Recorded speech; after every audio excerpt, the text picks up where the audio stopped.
Maths Affinity and I welcome you to all my channel. So today our topic is moment of inertia. तो हमारा topic है moment of inertia. तो ये moment of inertia होता क्या है?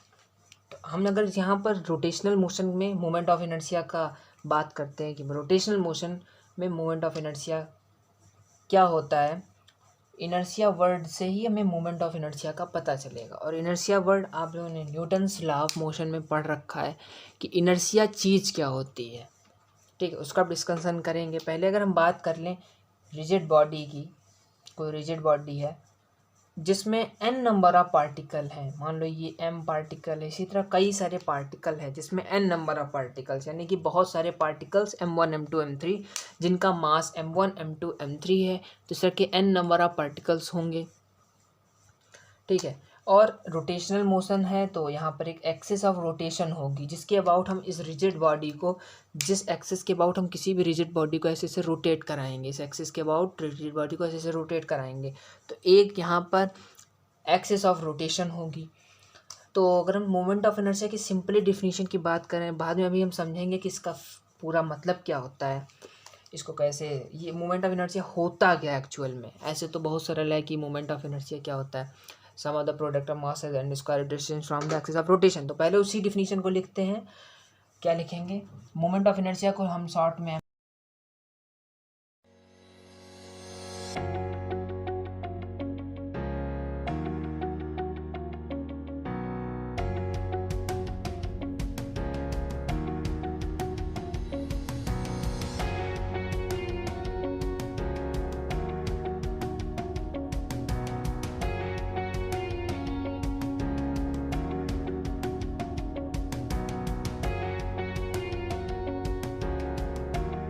ये होती है हमारी मोमेंट ऑफ इनर्शिया की डिफिनीशन कि moment of inertia can be defined as sum of product of masses and square of its distance from the axis of rotation, ठीक है।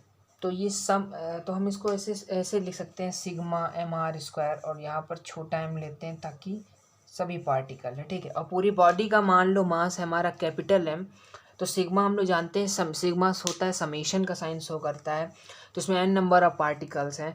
तो हमने क्या किया, सभी पार्टिकल्स का मास और उनकी, जैसे कोई पार्टिकल यहाँ पर है, कुछ पार्टिकल यहाँ पर है, कोई पार्टिकल यहाँ पर है, तो उसकी एक्सिस से कितनी डिस्टेंस आर, ठीक है, उसी एक्सिस का डिस्टेंस आर। तो इन सभी का अगर हम सम करेंगे तो हमें पूरी बॉडी का मूवमेंट ऑफ, इस पूरी रिजिड बॉडी का मूवमेंट ऑफ इनर्शिया आ जाएगा about this axis of rotation. Axis of rotation क्या होती है? जिस एक्सिस के अबाउट हम किसी भी रिजिड बॉडी को रोटेट कराएंगे, ठीक। अब ये हमारा एक्सप्रेशन आ चुका है। अभी हम यहाँ पर बात करेंगे कि मोमेंट ऑफ इनर्शिया होता क्या है, तो इसको आप नोट कर लीजिए। अगर हम इसकी यूनिट की बात करें, ये मोमेंट ऑफ इनर्शिया की यूनिट क्या होती है, तो ये बहुत ही सिंपल है। मास, ये सिग्मा एम क्या मास है, तो मास ये किग्रा या केजी, और रेडियस मीटर स्क्वायर, तो किग्रा मीटर स्क्वायर, ये हो गई ये एम के एस सिस्टम में। और अगर हम सी जी एस की बात करें तो इसमें हो जाएगी ग्राम सेंटीमीटर स्क्वायर, बहुत सिंपल है। अब मोमेंट ऑफ इनर्शिया है क्या, तो इससे पहले, इसकी जानने से लिए आपको ट्रांसलेटरी मोशन में थोड़ा सा जानना पड़ेगा। ट्रांसलेटरी मोशन क्या होता था? ट्रांसलेटरी मोशन में आपको ध्यान होगा, हम लोग पढ़ते थे ट्रांसलेटरी मोशन में होता था एक वर्ड इनर्शिया। इनर्शिया क्या होता था? इनर्शिया हर बॉडी में पाई जाने वाली एक प्रॉपर्टी होती है, जो मतलब एक हर बॉडी में उसकी खुद की एक प्रॉपर्टी होती है, किसी में कम किसी में ज़्यादा, जो उस बॉडी को उसकी स्टेट में बनाए रखने में हेल्प करती है।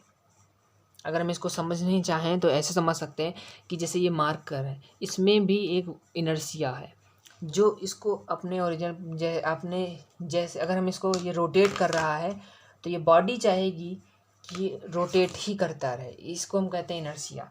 इनर्शिया जो होता है वो मास पर डिपेंड करता है, जिसमें ज़्यादा एनर्जी, जैसे इसमें है, ठीक है, तो हम इसमें अगर थोड़ी सी फोर्स लगा दिए, तो हम इसमें थोड़ी सी अगर फोर्स लगा दिए तो ऑब्जेक्ट हट गया, लेकिन इस बॉडी में मास की वजह से इनर्शिया है। इनर्शिया बॉडी में पाई जाने वाली प्रॉपर्टी जो बॉडी को उसकी रियल पोजीशन में बनाए रखने में हेल्प करती है। मतलब अगर बॉडी रुकी है तो ये बॉडी रुकना ही चाहती है। अगर ये बॉडी मोशन, मान लो मोशन कर रही है तो ये मोशन ही करना चाह रही है, ठीक है, जब तक हम इस पर कोई फोर्स ना लगाएं, ठीक है। ये ट्रांसलेटरी मोशन में होता था। तो इनर्शिया, जैसे किसी जो बहुत ही हैवी मास की बॉडी हो गई, जैसे कोई हैवी मास की बॉडी हो गई ये, ठीक है, तो अगर हम इसको हल्का सा फोर्स लगाएंगे तो देखो नहीं हिल रही, यानी कि इस बॉडी का मास ज़्यादा है, जिस वजह से इस बॉडी में इनर्शिया ज़्यादा है। इनर्शिया क्या होता है, बॉडी में पाई जाने वाली एक बहुत ही, हर बॉडी एक छोटा सा एक पेन के कैप में भी पाई जाती है प्रॉपर्टी, ठीक है। हर बॉडी में प्रॉपर्टी, किसी में कम किसी में ज़्यादा। कम ज़्यादा किससे डिसाइड होता है, मास से। जिसमें ज़्यादा मास उस बॉडी के ज़्यादा इनर्शिया। आप ईंटे में थोड़ा सा फोर्स लगाइए, ईंटा नहीं खिसकेगा। उसी जगह उतनी फोर्स अगर लगा के किसी छोटी से, जैसे मार्कर में लगा दिया, तो इसमें हट, यानी कि इसमें इनर्शिया कम है क्योंकि इसका मास ईंटे की तुलना में कम है। उसी तरह इसमें मास ज़्यादा, इस वजह से देखो नहीं हिल रहा है, ठीक है। अब इसमें हमने थोड़ा ज़्यादा लगा तब ये थोड़ा सा डिस्प्लेस हुआ, यानी कि इनर्शिया बॉडी में पाई जाने वाली वो प्रॉपर्टी जो उस बॉडी को उसकी रियल पोजीशन में ही रखना चाहती है, ये इनर्शिया होता है ट्रांसलेटरी मोशन में। रोटेशनल मोशन में ये मोमेंट ऑफ इनर्शिया क्या होता है, तो मोमेंट ऑफ इनर्शिया हम लोग जानते हैं कि रोटेशनल मोशन में सभी पार्टिकल रोटेशनल मोशन करते हैं, जुम जुम ऐसे करके चलते हैं। ऐसे है एक्सिस ऑफ रोटेशन, इधर की है, ऐसे रोटेट करते हैं। तो रोटेशनल मोशन में भी एक इनर्शिया लगता है, यानी कि जो रोटेशनल मोशन में किसी भी बॉडी में जो पार्टिकल्स होते हैं, वो अगर पार्टिकल जो होते हैं वो चाहते हैं कि अगर वो रेस्ट में है तो वो रेस्ट में ही रहे, मोशन में है मोशन में ही रहे। अगर वो यूनिफॉर्म सर्कुलर मोशन कर रहे हैं तो वो पार्टिकल चाहते हैं कि वो यूनिफॉर्म सर्कुलर मोशन ही करें, ठीक है। और हम लोग वहाँ पर फोर्स लगाकर बॉडी की पोजीशन को बदलते थे। अगर बॉडी रेस्ट में है तो हम वहाँ पे फोर्स लगा के उस बॉडी को मोशन में करते थे। अगर हम बॉडी को मोशन में है उसको हम रेस्ट में लाना चाहते हैं तो वहाँ पे फोर्स लगाकर बॉडी को रेस्ट में लाते थे। उसी तरह यहाँ पर हम फोर्स नहीं, यहाँ पर हम टॉर्क का बात करेंगे। तो यहाँ पर अगर हम किसी बॉडी को अगर हम रेस्ट में लाना चाहते हैं तो हमें उसमें टॉर्क लगाना पड़ेगा। तो इनर्शिया, मोमेंट ऑफ इनर्शिया क्या होता है कि अगर कोई भी बॉडी रोटेशनल मोशन कर रही है तो उसके जो पार्टिकल्स होंगे उस बॉडी के, किसी भी रिजिड बॉडी के जो पार्टिकल्स होंगे, वो बॉडी के पार्टिकल चाहते हैं कि अगर वो बॉडी रोटेशनल मोशन कर रहे हैं तो वो मोशन ही करते हैं। इसको इस तरह समझ सकते हैं, कोई बॉडी अगर 1 रेडियन पर सेकंड की स्पीड से रोटेट कर रही है अपने एक्सिस के अबाउट, तो वो बॉडी चाहती है कि वो 1 रेडियन पर सेकंड की ही स्पीड से घूमती रहे, ना वो चाहती है कि हम अरे चलो 2 रेडियन की स्पीड से मान लो घूम रही है हमारी बॉडी, ठीक है। तो वो बॉडी ना ये चाहती है कि 3 रेडियन पर सेकंड हमें कोई करे, ठीक है, ना वो चाहती है कि हमें 1 रेडियन पर सेकंड करे, ना कम करे ना ज़्यादा करे, बस जितनी उसी से घूमने रहे, ठीक है। और जब हम इसमें टॉर्क लगाकर हम चाहते हैं कि इसकी 3 रेडियन पर सेकंड हो जाए तो हमें क्या करना पड़ेगा, टॉर्क लगाना पड़ेगा। टॉर्क लगाएंगे तो हमारी बॉडी क्या करेगी, थोड़ी रेजिस्टेंस ऑफर करेगी। उसी को कहते हैं हम लोग moment of inertia rotational motion में। ट्रांसलेटरी मोशन में भी यही होता था, वहाँ पे हम फोर्स लगाते थे। बॉडी में इनर्शिया प्रॉपर्टी है, वो बॉडी इनर्शिया प्रॉपर्टी चाहती है कि बॉडी रेस्ट में है तो रेस्ट में ही रहे, पर जैसे ही फोर्स उस इनर्शिया प्रॉपर्टी से ज़्यादा हो जाता है तब बॉडी हमारी डिस्प्लेस हो जाती है। अगर फोर्स कम है, मान लो बहुत ही भारी है, फोर्स कम लगा रहे हैं, देखो लगा रहे हैं फोर्स लेकिन हिल नहीं रहा, यानी कि इसमें इनर्शिया ज़्यादा है, इस टाइम ज़्यादा है। अब हमने लगा दिया तो हिल गया, यानी कि इनर्शिया से ज़्यादा हमने फोर्स लगा दिया। उसी तरह यहाँ पे रोटेशनल मोशन में भी होगा, बॉडी हम ज़्यादा टॉर्क लगाएंगे तब हमारी बॉडी की चेंज हो जाएगी स्पीड, कम करना चाहे कम, ज़्यादा करना चाहे ज़्यादा। तो मोमेंट ऑफ इनर्शिया क्या होता है, अगर हम बॉडी को रोटेट कर रही है, अगर हम उसकी कम ज़्यादा कुछ करना चाहते हैं स्पीड, तो वो मतलब हम उसको कम ज़्यादा करना चाहते हैं तो वो बॉडी हमें एक रेजिस्टेंस ऑफ़र करेगी, जो रेजिस्टेंस उस टॉर्क के अपोजिट होगा और वो चाहेगा कि वो जैसा है वैसा ही बना रहे। तो इसे कहते हैं हम लोग moment of inertia in rotational motion. Moment of inertia same role play करता है जैसा कि मास प्ले करता है इन ट्रांसलेटरी मोशन, क्योंकि हम वहाँ पे जानते हैं मास में क्या होता था, ट्रांसलेटरी मोशन में फार्मूला आता था F = ma, यहाँ पर हमारा आता है tau equal to I alpha. अगर हम कंपेयर करें तो अल्फ़ा वहाँ पर एक्सीलरेशन होता था, ये एंगुलर एक्सीलरेशन हो गया। फोर्स यहाँ पर टॉर्क, तो मास किसके बराबर हो गया, मोमेंट ऑफ इनर्शिया आई के बराबर। तो ये हमारा सेम रोल प्ले करता है जो हमारे ट्रांसलेटरी मोशन में मास पड़ता है। ठीक, तो ये हो गया moment of inertia. Now we will discuss about radius of gyration क्या होता है। तो रेडियस ऑफ गायरेशन क्या होता है, तो रेडियस ऑफ गायरेशन क्या होता है, रेडियस ऑफ गायरेशन हमारा मोमेंट ऑफ इनर्शिया का फॉर्मूला क्या आता है, sigma m r square. Radius of gyration होता है, फार्मूला इसका आता है, पहले समझ लेते हैं, आई इक्वल टू एम के स्क्वायर। यहाँ पर के हमें डिनोट कर रहा है रेडियस ऑफ गायरेशन। पर ये होता क्या है, रेडियस ऑफ गायरेशन, हमने मान लिया कोई भी अगर हमारे पास बॉडी है, तो ये कोई भी मतलब शेप की बॉडी है, कोई भी शेप की है, रिजिड बॉडी कोई भी शेप की, तो हमने क्या किया कि इसका हमने मान लिया कि इसमें बहुत सारे पार्टिकल्स होंगे, एम नंबर ऑफ पार्टिकल होंगे, सभी की एक्सिस से डिस्टेंस भी अलग अलग, किसी कम किसी की ज़्यादा। तो हमने मान लिया कि एक सभी पूरे बॉडी का मास एक ही पॉइंट पर कंसंट्रेटेड है, कोई भी पॉइंट मान लो ये पॉइंट है, ये पॉइंट पर कंसंट्रेट है, और यहाँ से ठीक है एक ही पॉइंट पर कंसंट्रेटेड है, और यहाँ से उस एक्सिस ऑफ रोटेशन के बीच की डिस्टेंस है मान लो के। अगर वो और इसका हमने ये प्रोडक्ट ले लिया, और सुनो कोई बॉडी का मास कैपिटल एम एक ही जगह पर कंसंट्रेट है मान लो यहाँ पर, ठीक है, उसकी डिस्टेंस एक्सिस ऑफ रोटेशन से है के, और उसका स्क्वायर ले लें और प्रोडक्ट ले लें, दैट इज एम के स्क्वायर।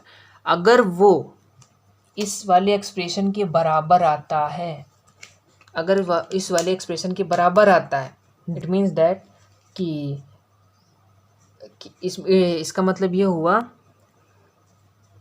कि वो जो एक्सिस ऑफ रोटेशन है वहाँ से उस जो हमने जो एक ही जगह कंसंट्रेट मास माना है, उसके बीच की जो डिस्टेंस के हमने ली है वो हमारी रेडियस ऑफ गायरेशन हुई।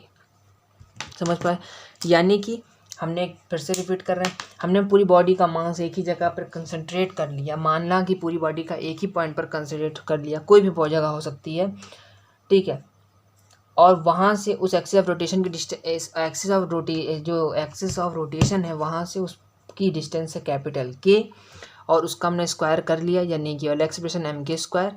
अगर वो इस सिग्मा एम आर स्क्वायर के बराबर आया, इक्वल आया, तो एक्सिस ऑफ रोटेशन और वो जो मास माना उसके बीच की डिस्टेंस जो की है वो हमारी रेडियस ऑफ गायरेशन होगी। अगर इसके बराबर आता है तभी होगी, वरना नहीं होगी रेडियस ऑफ गायरेशन वो डिस्टेंस, ठीक। तो यही होता है रेडियस ऑफ गायरेशन। हम लोग पढ़ते हैं इनकी डिपेंडेंस कि radius of moment of inertia किस पर डिपेंड करता है।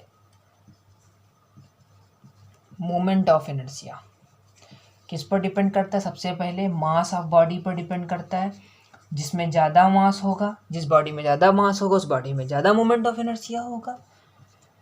और सेकंड बात है ये axis of distribution of mass पर भी डिपेंड करता है।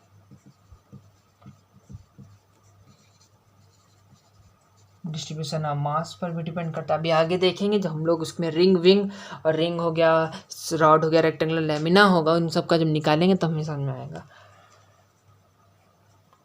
सेकंड है एक्सिस ऑफ रोटेशन पर भी डिपेंड करता है कि हमारा एक्सिस ऑफ रोटेशन कैसा है। कभी भी आपसे कोई कहे कि मोमेंट ऑफ इनर्शिया इस चीज़ का निकालिए तो गलत क्वेश्चन है। मोमेंट ऑफ इनर्शिया हमेशा किसी के अबाउट निकाला जाता है कि वो एक्सिस क्या होगी, वो किसके अबाउट एक्सिस दी गई है।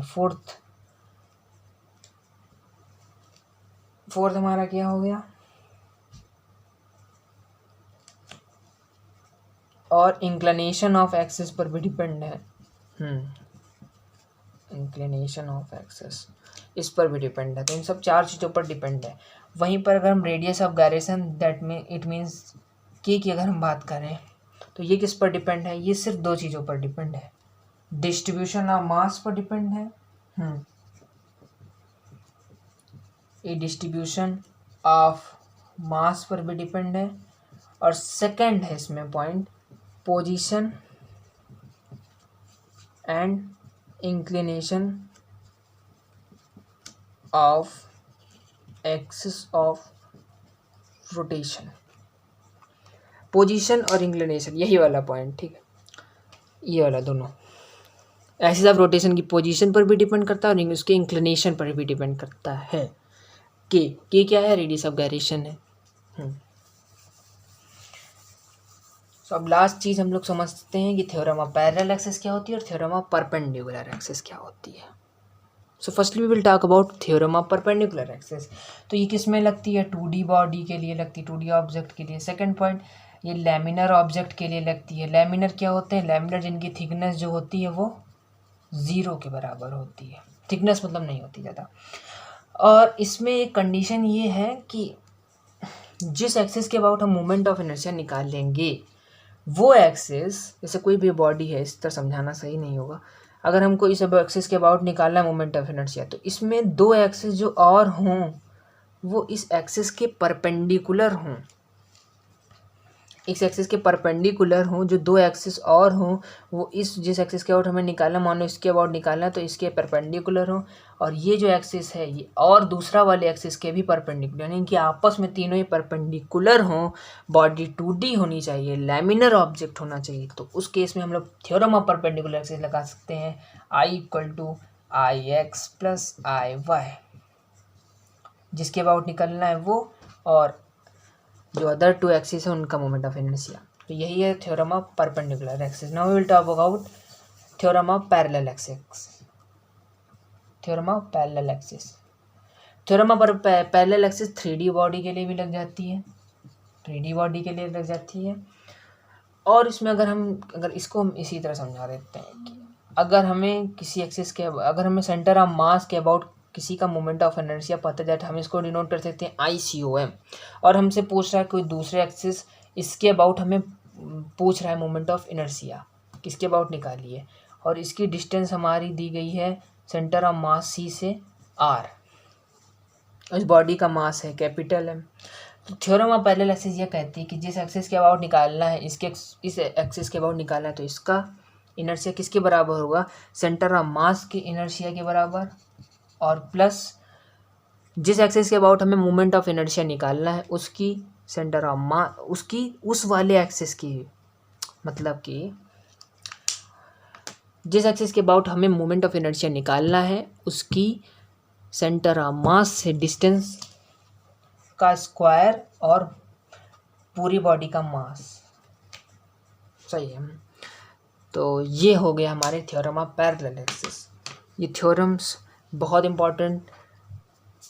हमारी बहुत इंपॉर्टेंट होने वाली हैं आने वाले लेक्चर्स के लिए, क्योंकि जो हम नेक्स्ट वीडियो लाएंगे उसमें हम लोग ring, thin rod, rectangular lamina, disc और सब चीज़ों की बात करेंगे, मोमेंट ऑफ इनर्शिया निकालेंगे, जो अभी सब जितना भी झमेला पड़ा इन सब का हम लोग प्रैक्टिकली यूज करेंगे, इन सब का हम लोग एकदम यूज करेंगे कैसे निकाला जाता है।